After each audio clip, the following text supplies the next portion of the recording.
اعوذ باللہ من الشیطان الرجیم بسم اللہ الرحمن الرحیم۔ سیدنا امام حسین شہید کربلا، امام عالی مقام سبط رسول رضی اللہ تعالی عنہ وارضاہ عنہ، جب مدینہ طیبہ میں تھے اور آپ کو یزید نے بیعت کے لیے اصرار کیا، اور جانتے ہیں مدینہ کا گورنر ولید بن عقبہ امام حسین کو اپنے گھر میں بلایا، رات کے وقت کہا کہ آپ یزید کی بیعت کر لیں، سب ٹھیک ہو جائے گا۔ آپ نے ایک تاریخی جملہ فرمایا تھا، آج وہ سب مسلمانوں کو یاد ہونی چاہیے۔ امام حسین نے یہ نہیں کہا میں حسین رسول اللہ کا نواسا یزید کی بیعت کروں گا فاسق و فاجر کی، یہ نہیں کہا آپ نے۔ توجہ چاہتا ہوں، آپ نے یہ نہیں فرمایا، بلکہ یہ فرمایا مجھ جیسا اس جیسے کی بیعت کیسے کر سکتا ہے۔ یہ قیامت تک آنے والوں کے لیے میسج ہے، حسین جیسا کبھی بھی یزید جیسے کی بیعت نہیں کر سکتا، اور نہ ہی ویسوں کی طاقت کو وہ مان سکتا ہے۔ اور الحمدللہ ہماری ماؤں نے بچپن سے ہمیں حسین کو ہی سنایا ہے، یزید کو نہیں۔ اس لیے آج اگر کسی تخت پر یزید بیٹھا ہو تو ہمیں ڈر نہیں لگتا اس بات کا کہ وہ گردن اڑا دے گا، ہمیں اس بات کا خوف نہیں لگتا کہ پھانسی پر چڑھا دے گا، ہمیں اس بات کا یقین ہے کہ اگر ہمارے ٹکڑے بھی ہو جائیں گے تو انشاءاللہ ہماری روح کربلا ضرور پہنچیں گی۔ امام حسین کے ساتھ قیامت کے دن اٹھائے جائیں گے، حق بات کرتے ہوئے اگر دنیا سے جائیں۔ عزیزان گرامی وقار، میں تاریخ کی چند جھلکیاں آپ کے سامنے رکھوں گا۔ مجھے حکم بھی ہوا ہے، بہت جلدی وقت ختم ہو جائے گا، سمیٹنا ہے۔ میں چند مثالیں آپ کے سامنے رکھتا ہوں۔ طاقت کسے کہتے ہیں، قوت کسے کہتے ہیں؟ جیم میں جا کر باڈی بنانے والا طاقتور ہے، کاجو بادام کھانے والا طاقتور ہے، مکے مارنے والا طاقتور ہے۔ کون ہے طاقتور؟ طاقت کسے کہتے ہیں؟ میرے عزیزو، اصل طاقت تو یہ ہے کہ تم استعمال اپنے ہاتھ پیر کچھ بھی نہ کرو لیکن کھلبلی دوسروں میں مچی رہے، یہ اصل طاقت ہے۔ یہ رب تعالیٰ کی طرف سے دی ہوئی ہوتی ہے انعام میں۔ ورنہ آپ سوچ سکتے ہیں کہ حسین اعظم کے ساتھ جو لوگ آئے تھے وہ کل قافلہ کتنا تھا؟ الگ الگ روایتیں۔ امام حسین کے ساتھ 135 لوگ تھے، بعض روایات میں ہے 96 تھے، 96 لوگ تھے، بعض روایت میں 82 تھے۔ شہید ہونے والوں کی تعداد 72 ہے۔ لیکن اس بات پر اکثر علماء محدثین کا خیال ہے کہ 82 لوگ تھے، 82 لوگ تھے۔ 82 کے مقابل میں کتنے لوگوں کو آنا چاہیے راستہ روکنے کے لیے؟ اگر کسی عام آدمی سے بھی پوچھے تو ڈبل کر دو، ٹرپل کر دو، 4 گنا زیادہ کر دو۔ نہیں، 82 کو روکنے کے لیے پہلے 1000 لوگ آئے، پھر وہ 1000 کے بعد 4000 پلس آئے، 5000 لوگ صرف 82 لوگوں کو روکنے کے لیے آئے راستہ۔ پھر یہ لوگ 4 دن تک راستہ روکتے ہی رہے، 5000 لوگ مل کر۔ 10ویں محرم ہونے سے پہلے پھر تقریباً 16000 لوگ آئے، یعنی تقریباً پورے ٹوٹل ملا کر 22000 کے قریب، 21000 سمتنگ کچھ۔ 22000 کی فوج کیا معنی رکھتی ہے؟ کس کو روکنے کے لیے؟ 82 لوگوں کو۔ اسی سے سمجھ میں آتا ہے اصل طاقت کسے کہتے ہیں۔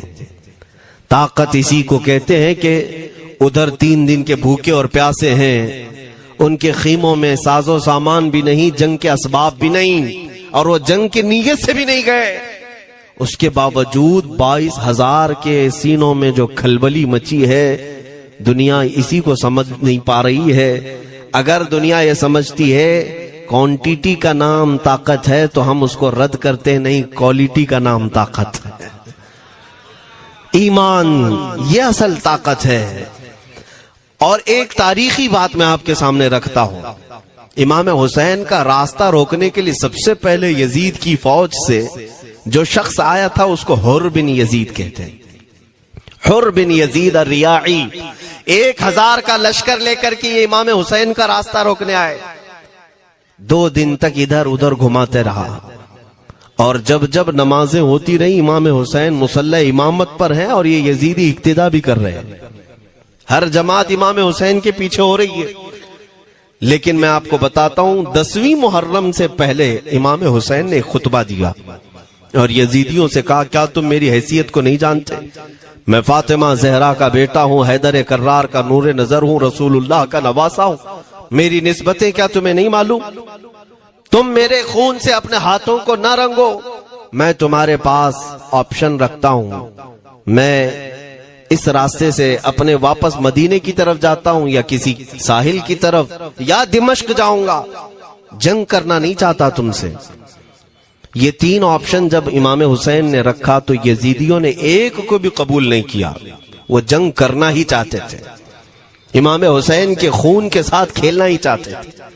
لیکن جو حر بن یزید ہے، توجہ چاہتا ہوں، جو خود امام حسین کا راستہ روکنے کے لیے آیا، اس کے دل میں یہ بات آئی اور اس نے آ کر کے 10ویں محرم کو یزیدیوں سے کہا میاں مان لو حسین کی بات، 3 میں سے کوئی ایک بات مان لو، ہم جنگ نہیں کرنا چاہتے، وہ رسول اللہ کے بیٹے ہی تو ہیں. تو سارے جو سپہ سالار بڑے بڑے تھے، عمرو بن سعد، شمر وغیرہ، حر بن یزید سے کہنے لگے تجھے کون کہتا ہے فیصلہ کرنے کے لیے؟ تو سپاہی ہے، 1000 کی نفری تیرے ساتھ دی گئی ہے، بس اگر تجھے ہمارے ساتھ رہنا ہے تو میدان میں جمع رہ ورنہ چلا جا، تو صلح کی باتیں مت کر. حر بن یزید اسی دن 10ویں محرم کو ان یزیدیوں سے کہتا اچھا اگر تم میرے اس بات کو نہیں مانتے تو تمہاری سپہ سالاری تمہیں مبارک، میں حسین کے خیمے میں جا رہا ہوں. جو یزید کی طرف سے آیا تھا وہ کدھر چلا گیا؟ مولا حسین کے خیمے میں. کب؟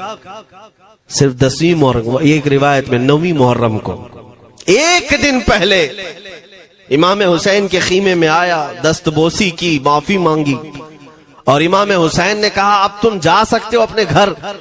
حر بن یزید نے کہا میں اس وقت تک اب آپ کا ساتھ نہیں چھوڑوں گا جب تک میرے جسم میں آخری سانس باقی رہے گی، میں آپ کے ساتھ رہوں گا. اب امام حسین کی وفاداری میں آنے والا کون تھا؟ اس لیے میں آپ کو ایک چیز دے جاتا ہوں میرے عزیزوں، اللہ عز و جل کی قدرت کے فیصلے ہیں، وہ جب چاہتا ہے کہیں سے بھی کسی کو ہدایت عطا فرماتا ہے. وہ باطل قوتوں کے موجود پلنے والا بچہ بھی کبھی رب تبارک و تعالی ہدایت دیتا ہے، اسے عالم بناتا ہے، اور کبھی کعبے کی چھاؤں میں پلنے والے کو مولا ابو جہل بھی بناتا ہے، گمراہ کر دیتا ہے. حر بن یزید مولا حسین کے پاس آ گئے. جو بات مجھے کہنی ہے اس کے لیے مجھے اتنا واقعہ بیان کرنا پڑا ہے. میں اصل پوائنٹ کی طرف آتا ہوں، کیوں میں یہ بیان کر رہا ہوں. جب 10ویں محرم کو جنگ شروع ہوئی، عمرو بن سعد نے تیر چلایا تو جانتے ہیں خیمہ حسین کی طرف سے سب سے پہلے میدان میں اترنے والا یہی حر بن یزید ہی، یہی اترے اپنے گھوڑے پر سوار ہو کر انہی یزیدیوں سے لڑنے کے لیے جن کی فوج میں یہ آئے تھے، ان کے مقابل میں لڑنے کے لیے گئے. اور جب لڑنے کی ابتدا ہوئی صبح سے دوپہر کے قریب تک وہ لڑتے رہے، زوال تک. اب جو بات کہنا ہے توجہ سے سنو. حر بن یزید نے صبح سے لڑائی کی، بہتوں نے وہاں پر میدان جنگ میں مقابلہ آرائیاں کی ہیں، لیکن حر بن یزید کی جو لڑائی ہے وہ تاریخ میں لکھی ہوئی. آج انہوں نے یزیدیوں کے ساتھ جو جنگ کیا، کئی گھنٹے جنگ کرنے کے بعد جانتے ہیں تنہا حر بن یزید نے 120 یزیدیوں کو قتل کیا. 120 کی تعداد، ایک گھوڑ سوار ایک ہی ہے، 120 کو مار گرایا. اس کے بعد جام شہادت نوش کیا. میں تاریخ پڑھ رہا تھا، وہیں پر ہم نے کتاب کو روک دی.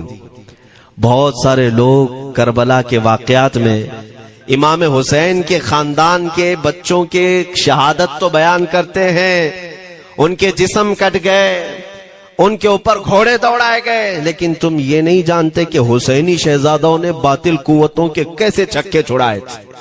ایک ایک جوان نے مقابل میں آنے والوں کو ان کی اوقات کیسے یاد دلائی تھی. اب سنو، حر بن یزید 120 کو مار گرا سکتے ہیں، وہ بھی ایک دن پہلے خیمہ حسین میں آنے والا، ایک دن پہلے خیمہ حسین میں آنے والا۔ بات سمجھ میں آ رہی ہے ابھی؟ جو ایک دن پہلے خیمہ حسین میں آ جائے اس کی طاقت کا حال یہ ہے، جو پیدائشی حسینی ہو اس کی طاقت کا حال کیا ہو؟ میرے عزیزوں، طاقت کسے کہتے یہ سمجھو۔ یہ اور بات ہے کہ لوگوں کو اپنی ہی اوقات معلوم نہیں، اپنی حیثیت معلوم نہیں ہے۔ ہوتا کیا ہے میں آپ کو بتاؤں۔ علامہ عبد المصطفیٰ اعظمی صاحب نے ایک بڑی پیاری بات لکھی ہے۔ وہ گجرات کے حالات بہت اچھی طرح سے جانتے تھے۔ آپ نے ایک بہت اچھی بات لکھی جو ہمارے تمام چیزوں سے یا آج کے زمانے میں یہ چیز میچ ہوتی ہے۔ ایک تاجر تجارت کرنے کے لیے نکلا، اس کے پاس کچھ قیمتی ہیرے تھے اور وہ ہیروں کی تجارت کرتا تھا، اور ایک چور اس کے پیچھے پڑ گیا، اور وہ چور روزانہ وہ چوری کرنے کے چکر میں رہتا تھا کہ جب رات کو یہ تاجر سوئے تو میں یہ ہیرے نکال لوں گا۔ لیکن 2-3 دن جب وہ تاجر سوتا تھا وہ پورے ہیرے چیک کرتا تھا، کہیں نہیں ملتے تھے۔ تھک گیا چور۔ 3 دن کے بعد اس تاجر کو اس نے پوچھا، چور نے کہا کہ تم ہیرے رکھتے کہاں ہو؟ دن بھر تو تمہارے پاس ہوتے، رات میں کہاں جاتے؟ تو اس تاجر نے کہا، عقل کا اگر تو استعمال کرتا تو تجھے بات سمجھ میں آتی، روزانہ میں تیرے ہی جبے میں رات کو یہ ہیرے رکھ کر خود سو جاتا تھا۔ وہ اپنا نہیں تلاش کرتا، اس کا تلاش کرتا، بلا تشبیہ و بلا تمثیل۔ میرے عزیزو، تمہارے پاس جو طاقت ہے تمہیں اس کا اندازہ نہیں۔ تم جو محبت مصطفیٰ صلی اللہ علیہ وسلم کی شمع اپنے سینے میں رکھتے ہو، مولا کریم کا وعدہ ہے تمہارے ساتھ، کان حقا علینا نصر المؤمنین۔ رب تعالیٰ فرماتا ہم نے اپنے اوپر لازم کر لیا ہے کہ ایمان والوں کی مدد کریں، اور ہم نے مدد دیکھی ہے، رب تعالیٰ کی مدد دیکھی ہے۔ آج کے ان حالات میں مجھے بتاؤ، بھونکنے والے بھونک ہی رہے ہیں، باقی تمہارا کیا بگاڑ لیا؟ کیا تمہارا خراب کیا؟ بس یہ ہے کہ تم اپنے اندر کھلبلی مت مچاؤ اور زیادہ خوف و ہراس میں مت جیو۔ الحمدللہ مسلمان ہیں، مومن ہیں، کسی چور قوم سے تمہارا رشتہ نہیں ہے۔ تم دنیا کی اس عظیم قوم ہو جو صرف اور صرف اپنے رب تعالیٰ کے حضور جھکتی ہے، اور اپنے رب تبارک و تعالیٰ کے حضور ایسے جھکتی ہے۔ میں چیلنج کے ساتھ کہتا ہوں، پوری دنیا میں کوئی کمیونٹی، کوئی قوم ایسی نہیں ہے جو اپنے خدا کو دیکھنے کے بعد ہی جھکتی ہے۔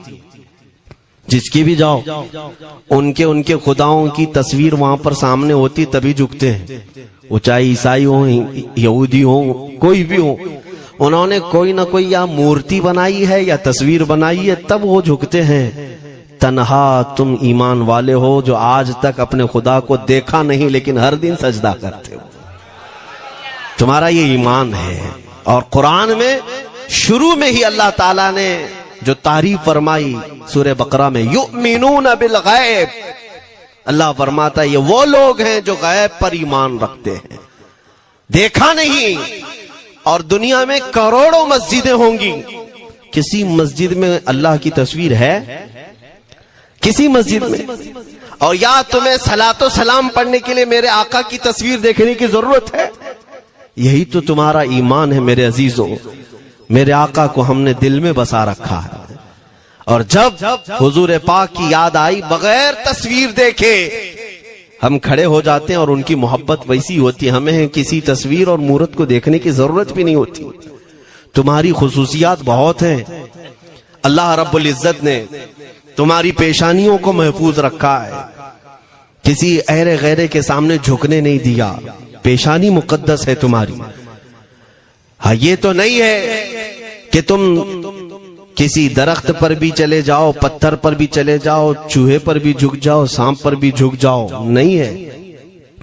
ایک صحابی ہیں ایمان لانے کے بعد وہ کہتے ہیں یا رسول اللہ صلی اللہ علیہ وسلم 2 واقعات ایسے ہیں جو زمانے جہالت میں ہم کرتے تھے. ایک واقعہ یاد کرتا ہوں تو رونا آتا ہے اور ایک واقعہ یاد کرتا ہوں تو ہنسی آتی ہے.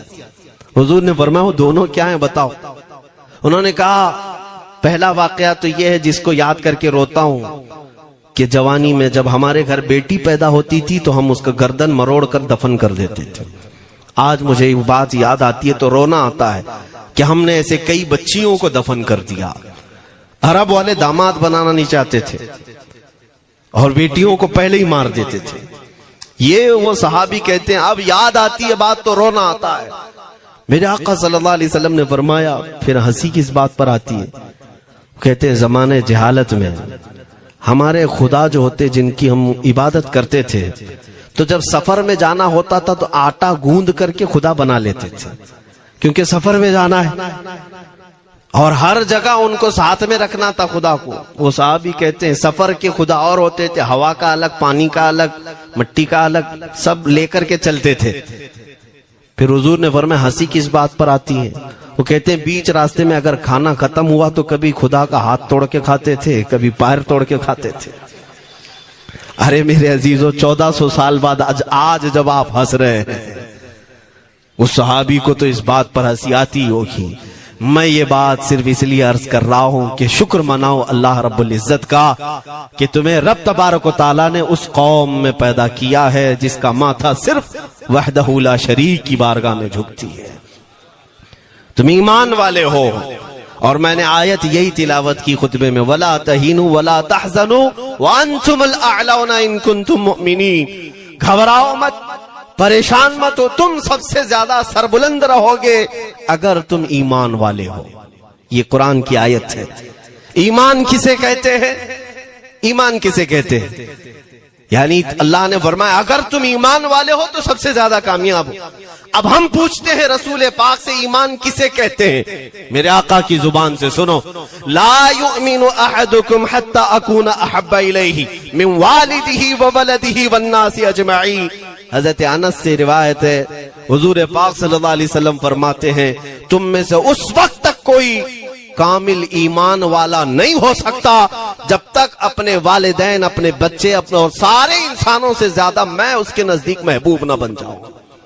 حضور سے کامل محبت جب تک نہ کرو گے تب تک ایمان بھی کامل نہیں ہے. خلاصہ کلام یہی ہے کہ محمد سے وفا تو نے تو ہم تیرے ہیں, یہ جہاں چیز ہے کیا لوح و قلم تیرے ہیں. بس اسی بات پر آپ کو آنا ہے. اقبال بھی یہ کہتا ہے میں جرمنی گیا, یورپ کا سفر کیا, وہاں کی ترقیوں کو دیکھا اور وہ لوگ بہت آگے بڑھ رہے تھے. میں اسی لیے سفر کیا کہ میں وہاں تحقیق کر کے آؤں, دیکھوں, اپنی قوم کو آ کر کے میں بتاؤں مسلمانوں کو کہ کس فیلڈ میں تم جاؤ گے تو کامیاب ہوں گے.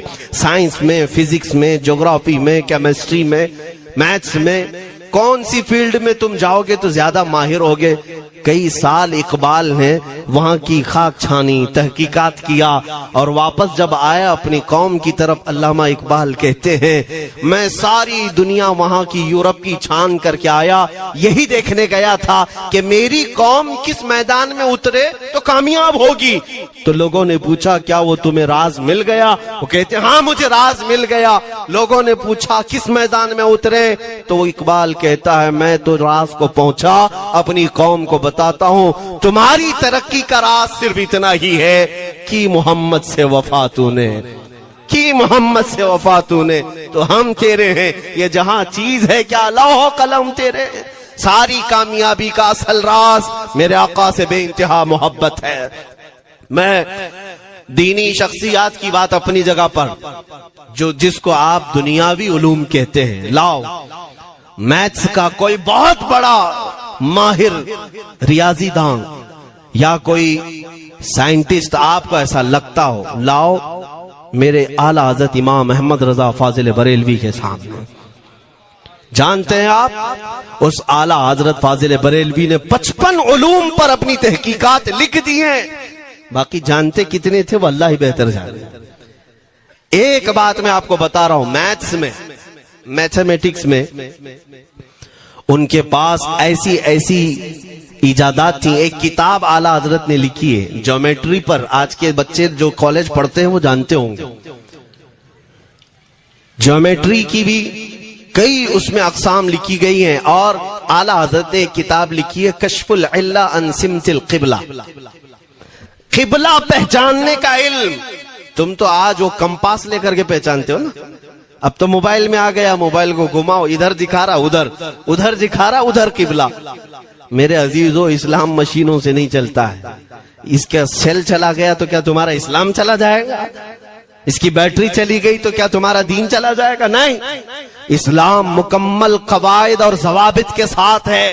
ساری مشینیں ختم بھی ہو جائیں, اسلام نے تمہیں قاعدے بنا کر دکھائے ہیں پریکٹیکل. یہ قبلہ پہچاننے کا علم ہوتا ہے. شہر کا طول البلد عرض البلد دیکھنا ہوتا ہے. بہت ساری اس میں چیزیں, اس کی سطح سمندر سے اونچائی کتنی ہے, پھر ستاروں کو دیکھا جاتا ہے, پھر پہچانا جاتا ہے قبلہ, اس کو حساب میں لگایا جاتا ہے. اعلیٰ حضرت نے یہ جو کتاب لکھی پورے 1400 سال میں, اعلیٰ حضرت کی یہ کتاب جس میں 10 قاعدے خود انہوں نے ایجاد کی, ان سے پہلے کسی نے نہیں لکھی, خود انہوں نے ایجاد کیے. اور اس کے بعد اعلیٰ حضرت نے چیلنج کے ساتھ کہا کہ میں نے, فقیر نے یہ 10 قاعدے ایجاد کیے ہیں, اس پر کوئی عمل کر کے قبلہ پہچاننا چاہے تو اس پر عمل کر کے کھڑا ہو جائے. اگر حجابات ہٹا دیے جائیں تو کعبہ اس کی ناک کے سامنے ہوگا. اعلیٰ حضرت نے لکھا ہے کعبہ عین اس کی ناک کے سامنے ہوگا. پرفیکٹ قاعدے انہوں نے لکھے. یہ قاعدے کہاں سے آئے؟ حساب, میتھمیٹکس. جو علی گڑھ کے پروفیسر اپنے پھنسے ہوئے مسائل حل کرنے کے لیے اعلیٰ حضرت کے پاس آئے. واقعات آپ نے سنے ہوں گے. اب میں آپ سے کہتا ہوں, ایک بہت بڑے پروفیسر صاحب علی گڑھ کے, وہ لندن یا آکسفورڈ جا رہے تھے یا جرمنی جا رہے تھے کچھ میتھس کے فنڈے حل کرنے کے لیے. اعلیٰ حضرت کے خلیفہ نے انہیں مشورہ دیا کہ چلے مولانا احمد رضا صاحب بریلی میں رہتے ہیں, ان سے بات کر لیں گے. پہلے تو انہوں نے مذاق اڑائے, مولوی لوگوں کا کام ہے, پروفیسر جس میں پھنسا ہوا ہے. انہوں نے کہا لندن اور جرمنی جانے میں جتنا خرچہ آتا ہے اس سے کم ہی بریلی کو لگتا ہے, ایک بار ٹرائی کر لیجئے. وہ آئے اعلیٰ حضرت کے ہاں. وہ مولانا سید سلیمان صاحب کے کہنے پر جب اعلیٰ حضرت کے پاس آئے, عصر کا وقت تھا, اذان ہو چکی تھی, آپ مسجد کی طرف جا رہے تھے. پروفیسر صاحب سے ملاقات ہوئی. اعلیٰ حضرت نے پوچھا کیسے آنا ہوا؟ انہوں نے کہا ایک بہت پیچیدہ مسئلے میں پھنس گیا ہوں, میتھس کا, ریاضی کا, حساب کا حل نہیں ہوتا, اس کے لیے میں باہر کا سفر کر رہا تھا. آپ کے شاگرد مولانا سلیمان صاحب نے کہا کہ آپ سے ملنے. اعلیٰ حضرت نے کہا دکھائیں کیا مسئلہ ہے. انہوں نے کہا اتنے شارٹ ٹائم میں یہ حل نہیں ہوگا, نماز کے لیے آپ جا رہے ہیں. اعلیٰ حضرت نے فرمایا پھر بھی دکھاؤ. اعلیٰ حضرت کو انہوں نے ویسے ہی کھڑے دکھایا. دیکھتے ہی اعلیٰ حضرت نے انگلیاں رکھی اور کہا اس کا یہاں سے, اس کا یہاں سے, فلاں کا یہاں سے, اس طرح آپ لگا کر کے دیکھ لیں, میں عصر کی نماز سے فارغ ہو کر آتا. وہ پروفیسر صاحب کہتے ہیں انہوں نے چٹکیوں میں یوں حل کیا, میں جب بیٹھ کر کے اس مسئلے کو لگایا تو ترنت 2 منٹ میں وہ مسئلہ حل ہو گئے. اب جس کے لیے میں یہ واقعہ عرض کر رہا ہوں سنو. وہ حیرت میں آنکھیں پھٹی پھٹی رہ گئی اس پروفیسر صاحب کی. ادھر نماز ہونے کے بعد آئے اعلیٰ حضرت تو وہ اش کرنے لگے. کہا مولانا صاحب میں پہلی مرتبہ دیکھ رہا ہوں کہ مدرسے کا کوئی مولوی میتھس کے اتنے ٹف فنڈے کو حل کر لیتا ہو. مولانا یہ تو بتائیں یہ ریاضی اور یہ میتھس کے مسئلے آپ نے کس سے سیکھے؟ کون ہے آپ کو؟ کس کالج میں, کس یونیورسٹی سے آپ نے سند حاصل کی ہے؟ یہی مجھے کہنا ہے میرے عزیز. اب اعلیٰ حضرت کا جواب سنو. کہتے ہیں جناب میں نے اپنے والد سے صرف پلس مائنس اور ملٹیپل کے مسئلے سیکھے, جمع, نفی اور ضرب. ہمارے والد صاحب نے بس اتنا ہی سکھایا. اور اس وقت بچپن میں مجھے منطق, فلسفہ, یہ سب کتابیں پڑھنے کا شوق تھا. میں حساب کے, جیومیٹری کے یہ کتابیں لے کر بیٹھا. میرے والد آئے, دیکھا, پوچھا احمد رضا کیا پڑھ رہے ہو؟ میں نے دکھایا یہ منطق ہے، فلسفہ ہے یا حساب کی کتابیں ہیں۔ میرے والد نے وہ کتابیں اپنے ہاتھ میں لے لی اور کہا جا رسول اللہ کی حدیثیں پڑھ، صدقے میں سارے علم دے دیے جائیں۔ اعلیٰ حضرت فرماتے ہیں اس کے بعد میں نے اپنی زندگی میرے مصطفیٰ کے قدموں میں لگا دی۔ یہ جو آپ دیکھ رہے ہیں یہ میرے مصطفیٰ کے قدموں سے چھن کر مجھے ملا ہے۔ بس بات سمجھ جاؤ، طاقت اسی کو کہتے ہیں۔ نبی پاک صلی اللہ تعالی علیہ وسلم سے بے انتہا محبت کرنے والا وہ دنیا کے کسی میدان میں بھی تنہا نہیں ہوتا، تنہا نہیں ہوتا۔ عزیزان گرامی وقار، میں اس بات کی طرف آپ کو لے جاتا ہوں۔ ایک صحابی حضرت سلمہ بن اکوع رضی اللہ تعالیٰ عنہ، ان کو راجل رسول اللہ کہا جاتا ہے۔ حضور صلی اللہ علیہ وسلم کے ایسے سپاہی جتنے غزوات میں گئے، جتنی جنگوں میں گئے، کبھی گھوڑے پر نہیں بیٹھے، پیدل۔ اور وہ ایسا پیدل چلتے تھے کہ کوئی گھوڑا بھی ان کے ساتھ نہیں پکڑ پاتا ان کو جب وہ بھاگتے تھے۔ گھوڑا بھی اپنی تیز رفتاری کے باوجود انہیں نہیں پکڑ پاتا۔ ان کو وہ لقب ملا تھا راجل رسول اللہ، چھل کر کے سفر کرنے والا رسول اللہ کا سپاہی۔ ایک بار ایسا ہوا، ایک بنو قارہ کا شخص جس کا نام عبد الرحمن ہے، یہ منافق تھا، خبیث تھا۔ اس نے تقریباً 400 لوگوں کو جمع کیا، اپنے ہم مزاج لوگوں کو، اور مدینے پر رات کے وقت ایک باغیچے پر حملہ کیا، پورے باغیچے کو آگ لگا دیا، اور اس کے بعد پھر جو کھجوریں تھیں وہاں سے سب لوٹ لیا، لوٹ کر کے اپنے گھوڑوں پر رکھ لیا اور نکل پڑا۔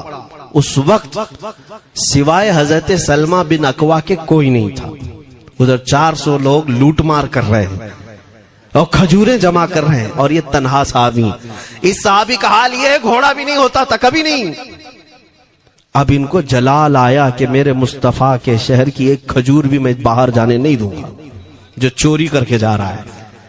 اس کے بعد آپ نے پیچھا کرنا شروع کیا، اور حقیقت دیکھیں، آپ جب حدیث پڑھیں گے، اعلیٰ حضرت نے الملفوظ میں بھی اس کو نقل فرمایا، جب تک میں یہ حدیث پڑھ رہا تھا اتنی ہنسی بھی آتی ہے، اور ان کی اس بہادری پر دل کھل جاتا ہے اور سینہ چوڑا ہوتا ہے کہ وہ اکیلے کس بات پر بھاگ رہے تھے، ان کے پیچھے 400 لوگوں کے پیچھے بھاگ رہے۔ اچھا کوئی یہ کہے کہ نادان آدمی ہے، 400 لوگوں کو نہیں دیکھ رہا، اکیلا بھاگ رہا ہے، ہو سکتا ہے ان کو کوئی کہہ دیا ہو، لیکن مجھے حیرت ان 400 پر ہو رہی ہے جو ایک سے ڈر کے بھاگ بھی رہے تھے، وہ بھی بھاگ رہے ہیں۔ ایک دوڑا رہا ہے اور 400 بھاگ رہے ہیں۔ وہ عبد الرحمن قارہ کا رہنے والا قاری بھاگا جا رہا ہے اور سب سے کہہ رہا ہے سلمہ بن اکوع سے اپنی اپنی جان بچا لو۔ اسی لیے میں کہتا ہوں یہ بزدل قومیں ہیں، میرے مصطفیٰ کے غلاموں کا مقابلہ کرنے کی سکت نہیں رکھتی، جس کے سینے میں عشق مصطفیٰ ہو۔ 400 بھاگتے رہے اور یہ بھگاتے رہے بہت دور تک۔ جب حضرت سلمہ بن اکوع بھاگتے تھے تو گھوڑے بھی پیچھے پڑ جاتے، اور آپ جیسے جیسے کوئی گھوڑ سوار آتا اس کی ٹانگ پکڑ کر کھینچتے اور اس کی گردن پر پیر رکھتے، پھر آگے نکل پڑتے تھے۔ نہ جانے کتنوں کو انہوں نے تنہا اپنے ہاتھوں سے گرایا، کوئی مقابلہ کرنے کو تیار نہیں، گراتے بھی ہیں اور ان کی گری ہوئی کھجوریں جمع بھی کرتے ہیں کہ مجھے مدینے واپس لے جانا ہے۔ اس صحابی کو میں پڑھتا ہوں، عزیزان گرامی، کھجوریں جمع کرتے رہے اور انہیں بھگاتے رہے، اخیر میں وہ 10-10 کی ٹکڑیوں میں بدل گئے۔ وہ عبد الرحمن قارہ کا رہنے والا کہنے لگا ایک ساتھ مت بھاگو، یہ اکیلے سب کو بھگا رہا ہے، 10 ادھر جاؤ، 10 ادھر جاؤ، 10 ادھر جاؤ۔ ظالموں، پلٹ کر میرے مصطفیٰ کے غلام کا مقابلہ کر کے دیکھتے ہیں، لیکن کسی سے نہیں ہوا۔ وہ پہاڑ کی چوٹیوں میں چلے گئے، حضرت سلمہ بن اکوع پہاڑ پہ بھی چڑھنے لگ گئے۔ تو عبد الرحمن قارہ وہ کہتا ہے وہیں سے چیخ کر کے، سلمہ بن اکوع تم کو کیا چاہیے، کیوں پیچھا کر رہے ہو؟ کہا میں شہر رسول کی ایک کھجور بھی جب تک تمہارے پاس ہوگی پیچھا کرتا رہوں گا۔ اس نے وہیں سے اپنے سارے ساتھیوں کو پکار کر کہا سارے لوگ کھجوریں پھینک دو، اپنی جان بچا لو۔ سبوں نے کھجوریں دے دی۔ حضرت سلمہ بن اکوع پوری کھجوریں جمع کی، کتنوں کو رونتے ہوئے واپس آنے لگے۔ جانتے ہیں ایک صحابی اور ہے حضرت ابو قتادہ، جن کو فارس رسول اللہ کہا جاتا ہے، ان کا گھوڑا دوڑتا ہوا ان کو دوڑاتا ہوا حضرت ابو قتادہ اس پر ہیں اور 10 لوگ اور ساتھ ہیں. وہ حضرت سلمہ بن اکوا کی مدد کے لیے آ گئے. جب وہ آئے تو یہ اکثر کو تو گرا چکے تھے, کھجوریں لے بھی چکے تھے. حضرت ابو قتادہ 10 صحابہ کے ساتھ جب آئے, حضرت سلمہ بن اکوا کی اور مدد ہو گئی. اب یہ مدینے آنے لگے تو توجہ چاہتا ہوں. حضرت سلمہ بن اکوا نے پوچھا, میں تو اکیلا دوڑا رہا تھا, کوئی مجھے نہ دیکھا تھا نہ یہ واقعے کی کسی کو خبر تھی, تم یہاں تک کیسے آئے؟ تم کو کس نے بھیجا میری مدد کے لیے؟ مسلمانوں یاد رکھو, میرے مصطفیٰ کی وفاداری میں جب کوئی نکلتا ہے تو کہاں سے مدد آتی ہے اندازہ بھی نہیں ہوتا. حضرت سلمہ بن اکوا نے ان سے پوچھا ابو قتادہ سے, تم آئے کیسے؟ حضرت ابو قتادہ نے جو جواب دیا وہ اور تعجب کا تھا. کہا ہم نے نہیں دیکھا, ہم کو معلوم بھی نہیں تم کس کے ساتھ گئے ہو, ہمیں یہ واقعہ بھی نہیں معلوم, لیکن ہم اپنے خیمے میں بیٹھے تھے, ہمارا یہ گھوڑا دوڑتا ہوا ہے, یہ گھوڑا دوڑتا ہوا آیا اور دونوں پیر بار بار اٹھا کر کے ہنہنانے لگا. میرا گھوڑا ایسا کبھی کرتا نہیں, وہ جہاد میں جانے والا گھوڑا ہے, فرما بردار ہے. ابو قتادہ نے اس کو سہلایا لیکن پھر بھی وہ خاموش نہیں ہوا. حضرت ابو قتادہ کہتے میں پہچان لیا, وہ اپنی پیٹھ پر مجھے سوار کرنا چاہتا ہے. میں اس کی پیٹھ پر بیٹھ گیا. میرے ساتھی بھی تعجب میں تھے, اتنی وقت گزر جانے کے بعد گھوڑے کو نہ بھوک لگی ہے نہ پیاس لگی ہے, یہ کہاں لے جا رہا ہے؟ ابو قتادہ کہتے یہ گھوڑا ہے جو تجھ تک ہم سب کو لے آیا. حضرت سلمہ بن اکوا نے کہا, ہاں مجھے یاد ہے جب میں ان 400 کو دوڑا رہا تھا تو تمہارا گھوڑا مجھے دیکھ رہا تھا. پتہ یہ چلا دنیا کا ہر جانور بھی میرے مصطفیٰ کا وفادار ہے. اگر تم نبی پاک صلی اللہ علیہ وسلم کی عزت و حرمت کے لیے اٹھتے ہو تو چونٹیاں اپنے سوراخ میں تمہارے لیے دعا میں مشغول ہو جاتی ہیں, مچھلیاں پانی میں تمہارے لیے دعائیں کرتی ہیں. عزیزان گرامی وقار, آج میں اپنے جملوں کو سمیٹتے ہوئے یہ بات کہتا ہوں, دھورا جی کی سرزمین میں نے کبھی سنا نہیں یا کبھی آپ سے ملاقات نہیں کی, لیکن اتنا بڑا مجمع ہمیں جو سننے کے لیے بیٹھا ہے, لوگ مصافحے کے لیے آئے, پھول ہار پیش کیے, ٹوٹ پڑتے ہیں ملاقاتوں کے لیے. میں اکثر جلسوں میں بھی اور اپنے پروگراموں میں یہ کہتا ہوں, مجھے جو آپ عزت کی نگاہ سے دیکھتے ہیں یا ملنا چاہتے ہیں یا دیکھنا چاہتے ہیں یا سننا چاہتے ہیں تو وہ اس لیے نہیں ہے کہ کسی باپ کا بڑے باپ کا بیٹا ہے یا کسی سیاسی پارٹی کا نیتا ہے. آپ کی جو محبت ہے وہ صرف اس لیے ہے, یہ ناز یہ انداز ہمارے نہیں ہوتے, جھولی میں اگر ٹکڑے تمہارے نہیں ہوتے. یا رسول اللہ, جب تک کہ مدینے سے اشارے نہیں ہوتے روشن میری قسمت کے ستارے نہیں ہوتے. جو کچھ بھی عزت ملی ہے ہمیں آج, وہ کسی اور صلاحیت کی وجہ سے نہیں. صاف میں بتا دیتا ہوں, میں مقرر آدمی نہیں, میں خطیب آدمی نہیں, میں وہ شعلہ بار مقرر نہیں ہوں کہ جن کی تقریروں سے لوگ بہت زیادہ نفع اٹھاتے ہوں. میں تو طالب علم آدمی ہوں. میرے آقا صلی اللہ تعالی علیہ وسلم کے لیے اتنی وفا کرنا جانتا ہوں کہ میں نے یہ عہد کر لیا ہے, میرے جسم میں جب تک خون باقی رہے گا ایک بھی ظالم کتا میرے آقا کی طرف انگلی بھی اٹھائے ہم اپنی گردن بھی نچھاور کرنے کو تیار رہیں گے. میرے آقا صلی اللہ تعالی علیہ وسلم کے لیے قربانی کا جذبہ ہے, اس لیے میرے آقا نے یہ عزت عطا کی ہے. پھر مجھے یہ کہنے کا حق بھی ہے, جب تک بکے نہ تھے تو کوئی پوچھتا نہ تھا, یا رسول اللہ تم نے خرید کر ہمیں انمول کر دیا.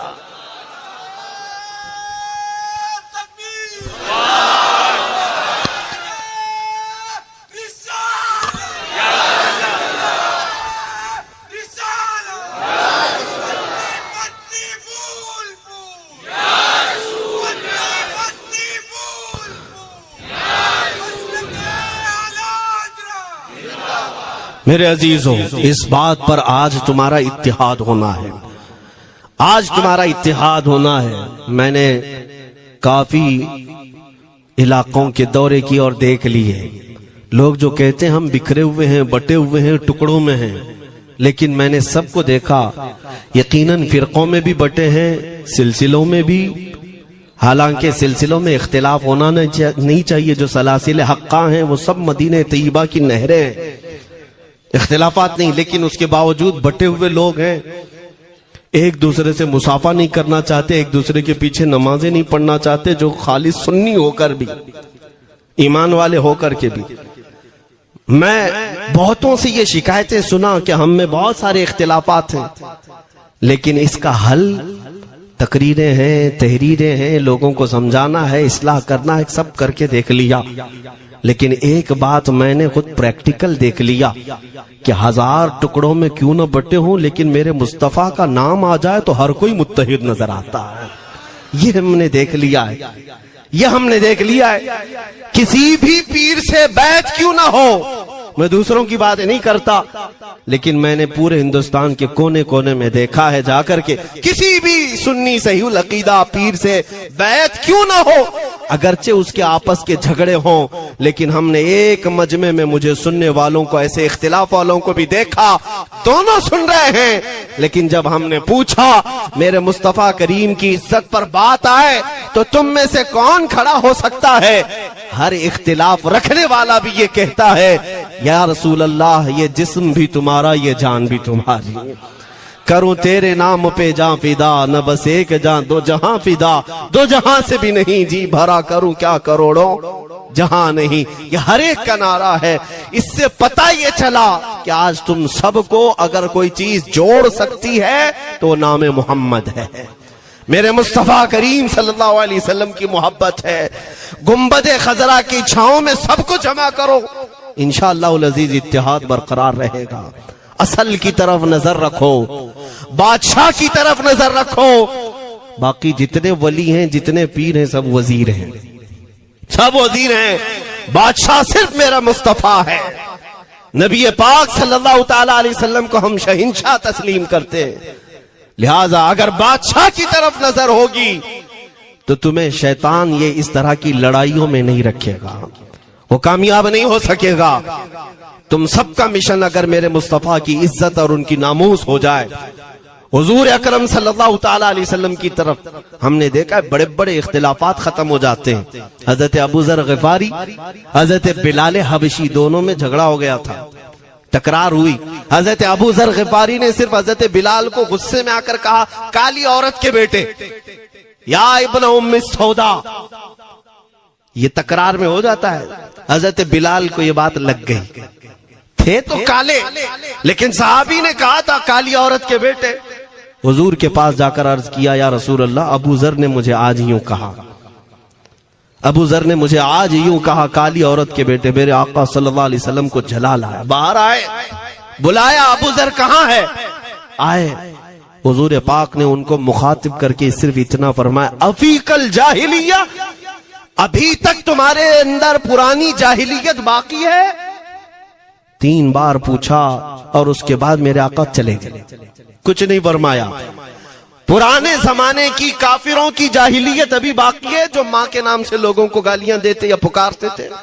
حضرت ابو ذر غفاری کو اتنی بات لگ گئی کہ میرے آقا مجھ سے روٹھ گئے، میرے آقا کے دل پر یہ بات لگ گئی، تو انہوں نے یہ نہیں کیا کہ دیکھا جائے گا بعد میں کیا ہوگا، نہیں، سیدھے مسجد نبوی میں حضرت بلال کو ڈھونڈنے کے لیے آئے، کہاں ہے؟ حضرت بلال مل گئے تو ان کا ہاتھ پکڑ کر کے لائے۔ ابو ذر غفاری زمین پر لیٹ گئے، سو گئے، کہا ہے بلال مجھے معاف کر دے، میں نے تجھے سخت جملہ کہا، مجھے معاف کر دے۔ حضرت بلال نے کہا ٹھیک ہے میں نے معاف کر دیا، ہو گئی بات۔ لیکن حضرت ابو ذر غفاری نے کہا نہیں، میرا دل اس پر سکون نہیں مانے گا، ایک کام کرو اے بلال، تم اپنا یہ پیر میرے چہرے پر رگڑو، یہ تمہارا تلوا جس کو میں نے کالا کہا تھا، اسی تلوے سے میرے چہرے پر تم رگڑو تاکہ مجھے میری حیثیت پتہ چل جائے۔ حضرت بلال کیا ان کی بات پر اپنا پاؤں ان کے چہرے پر رگڑ دیتے؟ دونوں ہاتھوں سے ان کو زمین پر اٹھایا اور سینے سے سینہ لگایا، کہا ہے ابو ذر کیسی بات کرتے ہو، جس آقا کے تم غلام ہو اسی آقا کا میں بھی غلام ہوں۔ میں نے یہ تاریخ میں پڑھا ہے، اگر سختیوں کو کوئی چیز جوڑ سکتی ہے تو وہ میرے آقا کی محبت ہے، اور مصطفیٰ کریم کی محبت ہے، تمہارے سینے چوڑا کر دے گی، تمہارا دل کشادہ کر دے گی، تم اپنوں کو ایکسپٹ کرنے لگ جاؤ گے اپنے نبی کی نسبت پر۔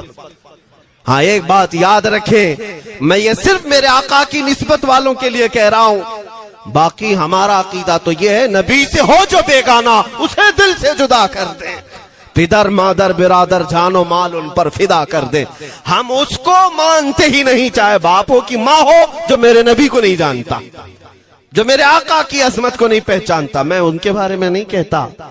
ہاں ہمارے ایک استاذ بزرگ انہوں نے فرمایا تھا کہ بیٹا بات کرنے کا لہجہ نرم رکھنا ہمیشہ۔ بہت سارے لوگ ہماری تقریروں کو ابھی جو سنتے ہیں وہ کہتے ہیں بہت کڑک بولتے ہیں، سخت بولتے ہیں۔ میرے عزیزوں پچھلے 15 سال سے کرتے ہیں ہم تقریریں، اخلاقیات پر، تصوف پر بہت سارے نرم انداز میں گفتگو کرنے کے ہم عادی تھے، وہ سب نہیں دیکھتے، لیکن جہاں ہم تھوڑا سا چیختے ہیں یا گرج کے ساتھ بولتے ہیں وہ بہت جلدی کسی کو لگتی ہے اور کہتے ہیں آپ بہت کڑک لہجے میں کہتے ہو۔ 90% ہم نے نرم لہجے میں بات کیا ہے، لوگوں کو اخلاقیات سکھایا ہے، چوری، زنا، ڈکیتی، سود، شراب، ان سب کی مذمت پر بیانات ہم نے ریکارڈ کیے، وہ سب نظر نہیں آتا، لیکن سخت جملے بہت جلدی نظر آتے ہیں۔ لیکن یہ میں کیوں کرتا ہوں وہ بھی آپ کو بتا دوں۔ ہمارے ایک بزرگ استاد نے فرمایا، کہا کہ بیٹا نرم گفتگو کرنے کی عادت رکھنا، اس لیے کہ میرے آقا صلی اللہ علیہ وسلم کی سنت ہے نرمی سے کلام کرنا، لیکن ایک بات یاد رکھنا، زندگی بھر نرمی سے بات کرو، لیکن مصطفیٰ کریم صلی اللہ علیہ وسلم کی اہانت یا دشمنی کسی میں دیکھو تو پھر نہ تمہاری زبان میٹھی ہونی چاہیے، نہ دل نرم ہونا چاہیے، نہ دماغ ٹھنڈا ہونا چاہیے۔ ہاں یہ ایمان کا تقاضا ہے۔ ہم جو سخت بات کرتے ہیں لوگوں کو ایسا لگتا ہے کہ اتنا کڑک نہیں بولنا چاہیے، تمہیں پتہ بھی نہیں حضرت عمر فاروق کتنا بولتے تھے۔ ہاں عمیر بن وہب ایک شخص تھا جو حضور کے قتل کا ارادہ کر کے آیا تھا مکہ سے۔ صفوان نام کا ایک اور شخص، عمیر نام کے، دو لوگ حتیم کعبہ میں بیٹھ کر میٹنگ کر کے آئے، کیونکہ صفوان کا باپ جنگ بدر میں مارا گیا تھا، عمیر کا بیٹا جنگ میں قیدی ہو کر حضور کے پاس قید تھا، دونوں کا پرابلم سیم تھا، دونوں لوگ حتیم کعبہ میں بیٹھ کر کے فیصلہ کرتے ہیں۔ صفوان نے کہا میں تجھے بہت پیسے دوں گا، ایک تلوار کو زہر میں بجھا کر جاؤ مدینے اور محمد کا قتل کر کے آؤ صلی اللہ علیہ وسلم۔ عمیر بن وہب تلوار چھپا کر کے مدینے آیا، لیکن جس وقت وہ آیا حضرت عمر فاروق چند صحابہ کے ساتھ مسجد نبوی کے باہر کھڑے تھے، دیکھتے ہی اس کی گردن میں جو ہے یہ گمچھا ڈالا، رومال، اور کہا خذو ھذا الکلب، پکڑو اس کتے کو۔ یہ حضرت عمر کی زبان سے نکلے ہوئے، کہتے ہیں پکڑو اس کتے کو۔ یہی وہ ہے جو بدر کے اندر میدان بدر میں مکہ والوں کو بھڑکا رہا تھا جنگ پر حضور کے خلاف، یہاں مدینے میں آیا ہے، پکڑو اس کو۔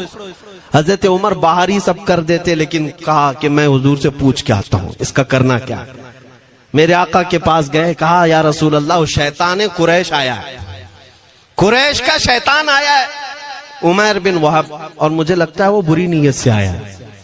حضرت عمر پہلے ہی بھانپ رہے ہیں، مجھے لگتا ہے وہ بری نیت سے آیا ہے، کیا کرنا ہے آپ حکم فرمائیں۔ میرے آقا نے فرمایا عمر اس کو اندر لے آؤ۔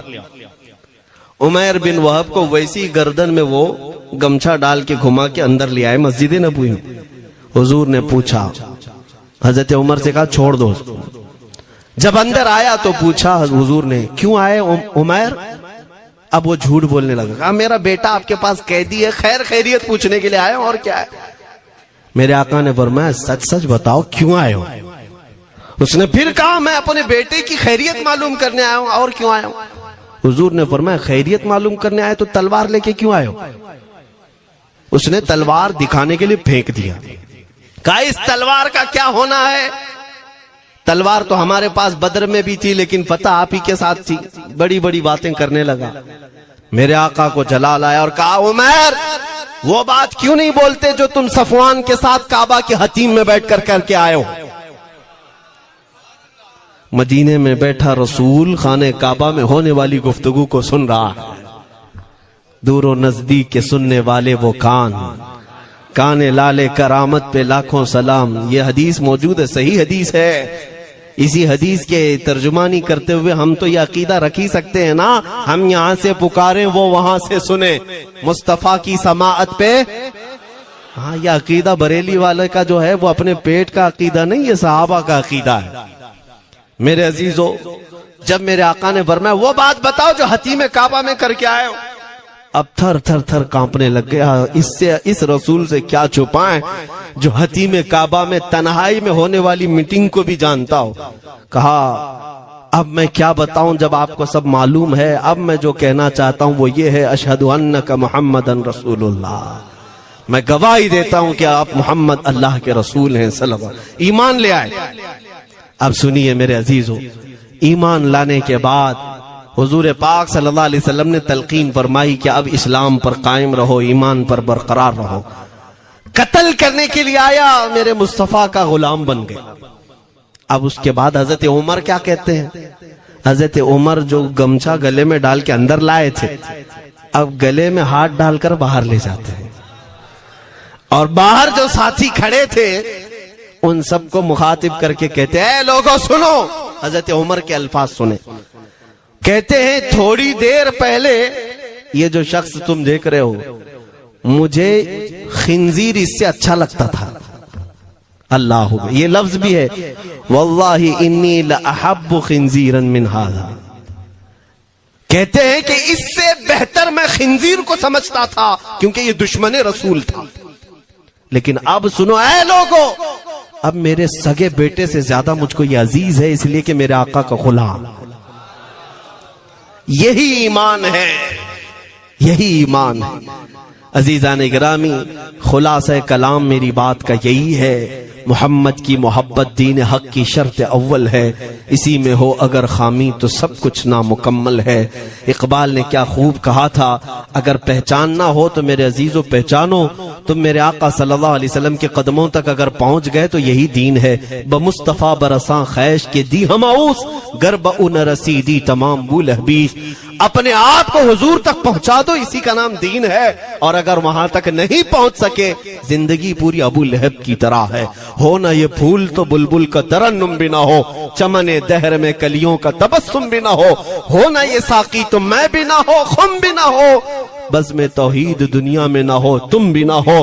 یا رسول اللہ، خیمہ افلاق کا استادہ اسی نام سے ہے، نبض ہستی تپش آمادہ اسی نام سے ہے، دشت میں دامن کوہسار میں میدان میں ہے، بحر میں موج کی آغوش میں طوفان میں ہے، چین کے شہر مراکش کے بیابان میں ہے، اور پوشیدہ ہر مسلمان کے ایمان میں ہے۔ وہ میرے آقا کی ذات ہی ہے، ہر جگہ ہے، اور اسی کی طرف ہمیں سب کو متوجہ ہونے کی آج ضرورت ہے۔ طاقت کس کا نام ہے؟ میں نے شروع اسی بات سے کیا تھا، اسی پر ختم کرتا ہوں۔ طاقت و قوت صرف باڈی بنانے کو نہیں کہتے، طاقت و قوت صرف اور صرف کاجو بادام کھانے کو نہیں کہتے، طاقت و قوت اس کے اندر ہے جو دیکھنے کو اگرچہ کمزور لگتا ہو لیکن دشمنوں کے سینے اس کی یاد سے ہی آج بھی کھلبلی مچ جاتی ہو۔ ہم نے دیکھا ہے 100 سال پہلے کی بات، اعلیٰ حضرت امام اہل سنت فاضل بریلوی امام محمد رضا خان، نام تو ہر بچہ جانتا ہے آج، اور اپنوں سے زیادہ غیر بھی جانتے ہیں اور تھر تھراتے بھی ہیں، لیکن کیا کبھی تم نے اعلیٰ حضرت کی سیرت میں یہ پڑھا کہ ان کا جسم کیسا تھا؟ ان کا جسم کیسا تھا؟ بہت لہیم شہیم، چوڑے سینے والے، بڑے بال والے، اونچے چہرے والے؟ نہیں میرے عزیزو، تاریخ میں آپ پڑھو گے اعلیٰ حضرت کثرت سے لکھنے کی وجہ سے، کثرت سے عبادت کی وجہ سے جسمانی اعتبار سے بڑے دبلے پتلے تھے، بڑے دبلے پتلے تھے۔ لوگ دیکھنے والوں نے یہ کہا ہے جسمانی ساخت ایسی نہیں تھی کہ کوئی پہلوان نظر آتا ہو، دبلے پتلے تھے، نحیف تھے، دیکھنے میں کمزور لگتے تھے، لیکن مجال ہے جب وہ عاشق رسول کا قلم چلتا تھا، قلم چلتا تھا، اور وہ بھی یوں پکار کر کہتا تھا یہ رضا کے نیزے کی مار ہے، کہ عدو کے سینے میں غار ہے، کسے چارہ جوئی کا وار ہے، کہ یہ وار وار سے پار ہے۔ اور پھر ان کافروں کو کہا تھا اس امام اہل سنت نے، کل کے رضا ہے خنجر خونخوار برق بار۔ یہ کوئی دعویٰ نہیں کر سکتا آج۔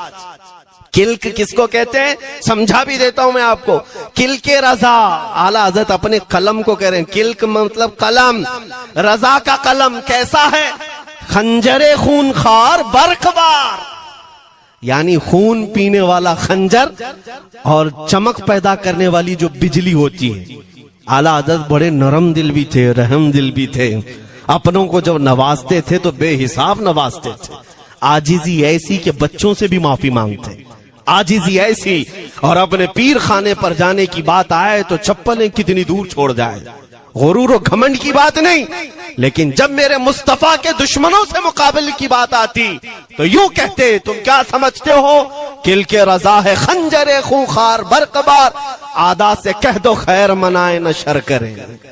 یہ بات ایمان کے تقاضے کی ہے۔ میں آج ہر عالم سے منبر پر بیٹھے ہوئے اور ہر مومن سے یہی کہنا چاہتا ہوں، جو میرے مصطفیٰ کی عزت کی بات آئے سر چڑھ کر بولنا سیکھ جاؤ۔ میرے آقا نے فرمایا ہے، ظالم اور جابر بادشاہ کے سامنے حق بات کا اعلان کرنا سب سے افضل جہاد ہے، اور یہ تو کر ہی سکتے ہو۔ ان پاکھنڈیوں کو لفظ جہاد سے بھی ڈر لگتا ہے اور لفظ جہاد پر ہی بڑا پروپیگنڈا کرتے ہیں، مجھے اس بات کا کوئی خوف نہیں۔ ہاں، لوگ یہ کہتے ہیں مولانا جہاد کے لفظ پر تھوڑا سائیڈ ہو کر کے بات کر لیتے ہیں، تم بزدل کیوں بنے جا رہے ہو؟ لفظ جہاد ایک پاکیزہ لفظ ہے، مقدس لفظ ہے، اس لفظ کو اگر نکال دیا تو میرے آقا کی آدھی سیرت ختم ہو جائے گی۔ کیسے بتاؤ گے نبی پاک کی سیرت؟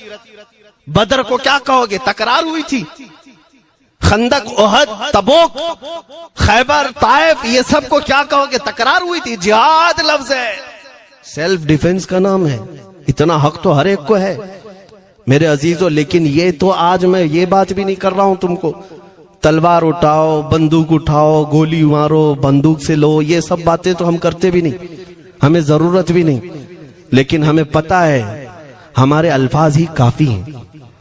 میرے آقا صلی اللہ تعالی علیہ وسلم کی محبت جس کے سینے میں ہو، میرے آقا نے جب یہ فرمایا ہے کہ حق بات کا اعلان کرنا سب سے افضل جہاد ہے، تو اس پر تو ہر کوئی آج عمل کر سکتا ہے۔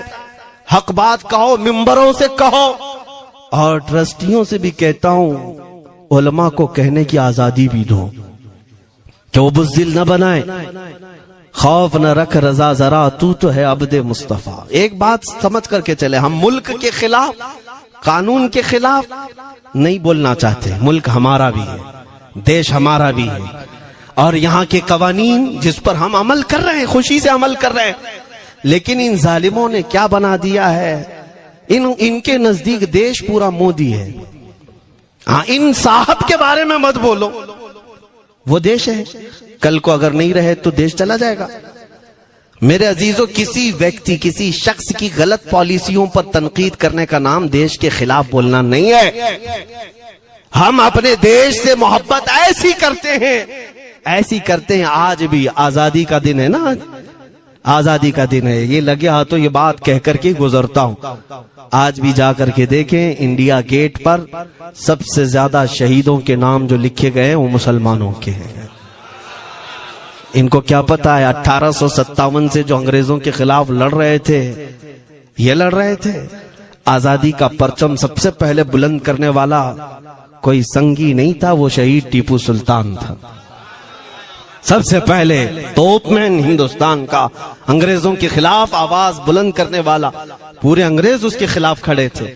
ان کو آج بولنے کی توفیق بھی نہیں ملتی، اور اس کے علاوہ وہ علماء کی بات کہاں چلی گئی آج؟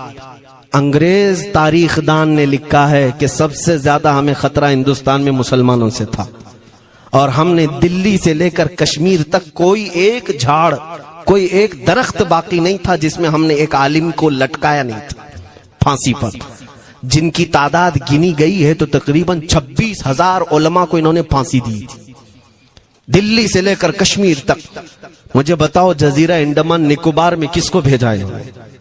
مولانا فضل حق خیر آبادی، عنایت احمد کاکوروی، یہ تمام وہ لوگ ہیں، علامہ عنایت احمد کاکوروی، جن کی کتاب آج تقریباً ہر مدرسے میں پڑھائی جاتی ہے، علم الثقہ۔ یہ کتاب یہاں چٹائی پر بیٹھ کر لکھی ہوئی نہیں، اس جیل کی دیواروں پر لکھی ہوئی کتاب، اس کو پڑھ کر کے آج بچے عالم بنتے، ہم بھی پڑھے۔ یہ وہ لوگ ہیں جن کو صرف اور صرف حق بات کہنے کی بنیاد پر زندگی بھر جیل میں ڈال دیا گیا۔ آج ڈھونڈ کر کے نکالو مولانا فضل حق خیر آبادی کا مزار کہاں ہے، اور انڈمان نکوبار میں۔ جہاں کالا پانی کی سزا دی جاتی تھی۔ کفایت علی کافی کا نام سنا ہے میرے عزیزو؟ یہ نام کا ذکر آنا تو حق بنتا ہے آج کی رات ضرور۔ مراد آباد شہر کا وہ عالم ربانی، وہ صرف اور صرف مجاہد آزادی نہیں بلکہ فنا فی الرسول بھی تھا۔ آپ اسی سے اندازہ لگا لیں، اعلیٰ حضرت جیسا عاشق، ہدایق بخشش لکھنے والا، اعلیٰ حضرت کے اشعار تو پتہ ہے نا، امام الکلام کہتے ہیں۔ اعلیٰ حضرت کی نعتوں کو امام الکلام کہتے ہیں، سارے کلاموں کا امام اعلیٰ حضرت کی نعتیں ہیں، پڑھ کر کے دیکھ لو وجد آ جائے حضور کی نعتیں۔ لیکن اس اعلیٰ حضرت سے پوچھا گیا آپ کس کی نعتیں پسند کرتے ہیں؟ اعلیٰ حضرت فرماتے ہیں میں صرف دو ہی لوگوں کی نعتیں سنتا ہوں، یا تو حسن رضا بریلوی کی یا علامہ کفایت علی کافی کی۔ اعلیٰ حضرت جس کی نعتیں سنتے ہوں اسی سے اندازہ کر سکتے ہو کفایت علی کافی کون تھے۔ میں اکثر جگہوں پر ان کا تذکرہ کرتا ہوں تاکہ بچوں کے ذہنوں میں یہ بات منتقل ہو جائے۔ اب میں آپ کو بتاؤں، ان کی زبان میں اللہ نے وہ طاقت دی تھی کہ وہ جب عشق رسول پر بولتے تھے تو ہزاروں کا مجمع رونے لگتا تھا، ان کی طرف آ جاتے، اور انگریزوں کو یہ بات قطعاً پسند نہیں تھی۔ انہیں کئی طرح سے گرفتار کرنے کی کوشش کی گئی، آخر کار ایک منافق کے ذریعے سے مولانا کفایت علی کافی کو گرفتار کرنے کے لیے انگریز آئے۔ کتنے جانتے ہیں؟ 3000 لوگ آئے ایک عالم کو گرفتار کرنے۔ ہمیشہ کتے جھنڈ میں ہی آتے ہیں، ہاں ماب لنچنگ بھی جو ہے نا کتے جھنڈ میں ہی کرتے ہیں۔ کفایت علی کافی رحمت اللہ علیہ کو گرفتار کر کے لے گئے دارالامارت میں۔ انگریزوں نے رات کے وقت کفایت علی کافی کے کپڑے کھولے اور ان کے جسم پر گرم استری پھیری، استری سے پورا داغتے تھے، اور جب چمڑی جل جاتی تھی تو اس پر نمک چھڑکتے تھے۔ ہفتہ بھر تک علامہ کفایت علی کافی کو انہوں نے یہ دردناک سزائیں دی۔ بیچ میں کئی مرتبہ ان کو سامنے آفر رکھا، تم بدل لو اپنی باتیں، چھوڑ دو اپنی اس قوم کو ورغلانا، چھوڑ دو یہ سب جو تم تقریریں کرتے ہو، ہم اپنے حکومت میں تمہیں لے لیں گے، وظیفہ بھی دیں گے، عہدہ بھی دیں گے۔ کفایت علی کافی رحمت اللہ علیہ نے فرمایا تم غلط جگہ ہاتھ مارے ہو، ہاں یہ وہ جگہ نہیں ہے جہاں سے 500 پاؤنڈ لے کر کے کوا بھی حلال کر دیا جائے، ہر چیز جو ہے تمہارے حساب کی بنا دی جائے، یہ وہ جگہ نہیں ہے۔ کفایت علی کافی رحمت اللہ علیہ نے کہا میرا دین اتنا سستا نہیں ہے، اتنا سستا نہیں ہے۔ اس کے بعد انہوں نے کہا تو پھر تم مرنے کے لیے تیار رہو، کہا خوشی سے۔ 8 دن کے بعد ان کو ایک چوراہے پر لے جا کر پھانسی کا پھندا لگایا گیا، اور پورے مجمع میں آپ کو پھانسی کے لیے چڑھایا گیا۔ انگریزوں نے پوچھا تھا کوئی آخری وصیت ہے تمہاری، کوئی آخری خواہش ہے تو بتا دو لوگوں میں۔ پھانسی پر چڑھنے والا یہ کہتا ہوگا میری بیوی سے مل لوں، بچوں سے مل لوں، جائیداد پراپرٹی کی وصیت کر دوں، میرے بعد کون بیٹھے گا وہ کہہ دوں۔ لیکن کفایت علی کافی کی بات پر قربان جاؤ، اس بھرے مجمع میں کہتے ہاں میری آخری خواہش ایک ہی ہے، ایک بار نعت رسول پڑھ لوں، اللہ اللہ، ایک بار نعت رسول پڑھ لوں۔ انہوں نے کہا ٹھیک ہے تمہاری اس خواہش کا ہم ادب کرتے ہیں، کر لو۔ کفایت علی کافی رحمت اللہ علیہ پھانسی کے پھندے پر چڑھنے سے پہلے کیا مگن ہو کر کے گنگنا رہے تھے، یوں کہہ رہے تھے کوئی گل باقی رہے گا نہ چمن رہ جائے گا، پر رسول اللہ کا دین حسن رہ جائے گا، اطلس و کم خواب کی پوشاک پہ نازا نہ ہو، اس تنے بے جان پر خاکی کفن رہ جائے گا، سب فنا ہو جائیں گے حشر تک کافی وہ، لیکن نام حضرت کا زبانوں پر سخن رہ جائے گا۔ یہ نعت پاک گنگناتے ہوئے چڑھ گئے پھانسی کے پھندے پر۔ لوگوں نے دیکھا پھانسی تو لگی لیکن لبوں پر اسی طرح کی مسکراہٹ تھی۔ کیوں؟ یہ راز ہے میرے عزیزوں، مرنے والا ہی جانتا ہے، پھندا بعد میں لگتا ہے، آمنہ کا لال پہلے تشریف لاتا ہے۔ موت کا درد اسے کیا ہوگا جو جمال مصطفیٰ دیکھ رہا ہو، میرے آقا صلی اللہ تعالی علیہ وسلم کی طرف محو ہو۔ اب سنو میں یہ بات کیوں کہہ رہا ہوں، تم ان باتوں سے گھبرانا نہیں، ان باتوں سے ڈرنا نہیں کہ کل کو اگر آپ کے ممبر پر بیٹھ کر خطاب کرنے والا یہ آپ کا غلام مر جاتا ہے، کٹ جاتا ہے، کوئی مجھے مار دیتا ہے، تو اس بات کا یقین رکھ لینا دین رکے گا نہیں۔ اور میرے آقا صلی اللہ علیہ وسلم کے ناموس اور ان کی عزت میں کوئی کمی آنے والی نہیں. ہمارے مر جانے سے کچھ نہیں ہونا ہے، اسی لیے کہ ہر سنی بچہ جانتا ہے اسلام زندہ ہوتا ہے ہر کربلا. ہم مرنے کے بعد اس بات کا یقین رکھتے ہیں اگر ہماری موت ہو گئی اس راستے میں تو اسلام کی آبیاری ہوگی، اسلام اور پھولے گا پھلے گا. اور ہوا یہی. کفایت علی کافی کو پھانسی کا پھندا دے کر 8 دن تک جشن منایا تھا انگریزوں نے. جب مولوی چلا گیا جو لوگوں کو تقریر کرتا تھا، ہزاروں کا جمع کرتا تھا، حضور اکرم صلی اللہ علیہ وسلم کی محبت کی باتیں کرتا تھا، چلا گیا، ہم نے پھانسی دے دی. لیکن ان ظالموں کو معلوم نہیں میرے خدا کا قانون کیا ہے، قدرت خداوندی کا قانون کیا ہے. مراد آباد شہر میں یہ کفایت علی کافی کو 1857 کے پہلے پھانسی دے رہے ہیں، اور اسی سال مراد آباد کے قریب بریلی شہر میں اللہ تعالی احمد رضا پیدا کر رہا ہے. تم ایک عاشق کو پھانسی دیے، حضور پاک کے چاہنے والے کو تم نے پھانسی دے کر یہ سمجھا کہ آپ ختم ہو گیا عشق کی باتیں کرنے والا.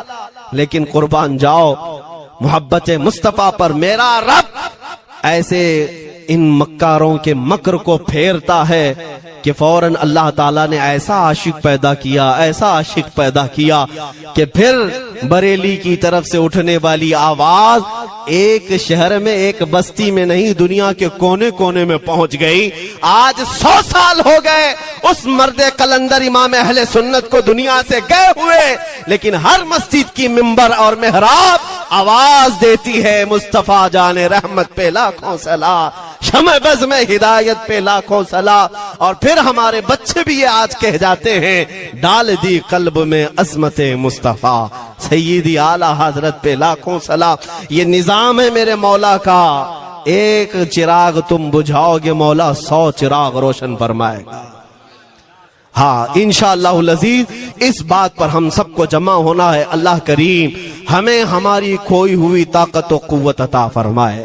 آپ رب تبارک و تعالیٰ کی بارگاہ میں یہ دعا کریں کہ اے رب ذوالجلال جب تک زندگی باقی ہے مولا مجھے تیرے نبی کے وفاداروں میں شمار فرما.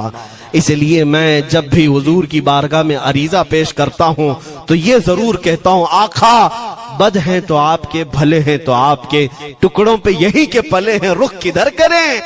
تو جسے جو منہ چھپائیں تو کریں کس کے سامنے؟ یا رسول اللہ کیا کسی اور سے توقع نظر کی ہے؟